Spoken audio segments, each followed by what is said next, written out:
It's a frightening and disgusting trend in the world of online gaming. Hackers rewriting code to simulate sexual assault. Shauna Hunt is live with the disturbing reality of virtual rape. Shauna. Well, Roger, in the world of gaming, modifying characters is actually a common thing, but these cases are extreme. These hackers, they're taking control of games being played online, and they're staging these violent attacks, and the scenes are so disturbing, we had to blur the images.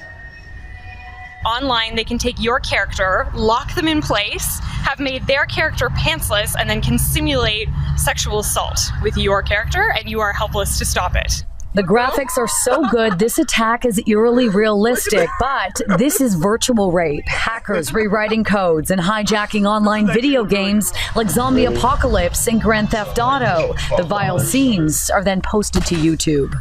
That's deplorable and should not be allowed anywhere. Like, they should be banned off the servers immediately. And Sam Meggs, an avid gamer and blogger, tells me in some cases these hackers, also known as modders for modifying the game, will talk to victims on their headsets during the attacks. When you can hear the person on the other end who's saying these things directly to you, and they're saying them directly to you, that's a whole other level of harassment, really. We all know many video games are known for their violence. In Grand Theft Auto, for instance, players carry knives and guns and they get away with looting and murder. But the sexual brutality now popping up online has the attention of Toronto police. It is certainly something that we would be interested in hearing about if people have experienced it. In this scene, a dog has been modified to do disturbing things, and Detective Sean Marshall, who investigates cybercrimes, tells me this new trend is hard to label. Are there charges that could come along with this? We do investigate cases where people are being bullied online or being extorted online.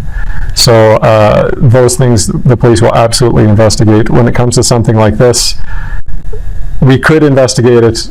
It gets very difficult. Police say in these virtual rapes, harassment would be hard to prove, and tracking down the invisible hacker could be next to impossible. It depends on where the person is that's actually doing it, because they could be anywhere in the world.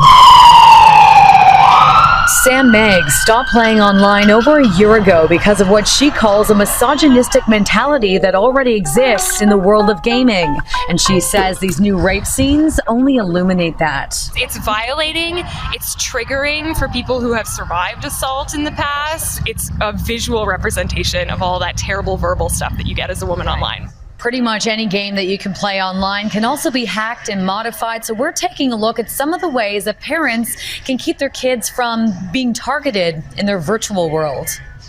If you know what you're doing, you can kind of get into the back files of any video game. These realistic virtual rapes have mainly been happening in Grand Theft Auto, but hackers modifying characters and creating these disturbing scenes can hijack any game if it's played online, putting all gamers at risk, including kids. Well, that's kind of terrifying, I guess. And yeah, I guess I'll have to keep a closer eye on it. 24-year-old Ahmed keeps tabs on his younger brother's gaming life. Abraham is just 12 years old. That's why I don't give him a headset when he's playing online. I usually always mute the outside world. It's mostly just him playing his game itself. And while the only way to avoid becoming the victim of a violent modification is to stay off the internet, gaming expert Sarah Drew tells me there are guards that parents can use to ensure their child's online experience is as safe as possible, and it starts with your choice of console. So because the Sony PlayStation is free online to play, they don't have many privacy controls. Whereas the Xbox Live community, they really have a lot that you can do as a parent, whether that be going in and putting a code on, or monitoring the friends, or just simply, blocking communications and muting people online so they can't speak to you. And parents are also being encouraged to pick up a controller and learn the games that your kids are playing, and keep consoles and computers in a family room where there's the most supervision.